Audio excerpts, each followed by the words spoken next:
V minulom videu sme si hovorili, ako komunikovať asertívne.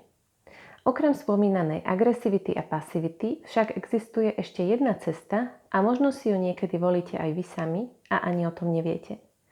Mávate doma občas alebo často tzv. Tichú domácnosť?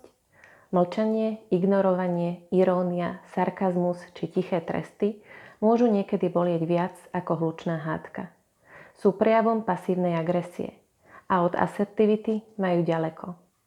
Dať si krátku pauzu počas výmeny názorov je fajn, ale mať dlhodobo alebo opakovane tichú domácnosť, kedy síce na partnera neútočíme, ale trestáme ho nepríjemnými pohľadmi, nerieši konflikt, skôr ho stupňuje a zväčšuje priepasť medzi partnermi.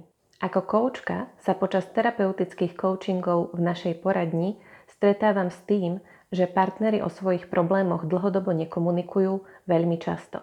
Komunikovať o svojich zraneniach môže byť veľmi nepríjemné a ťažké. Ale zostať ticho môže byť priam mučivé.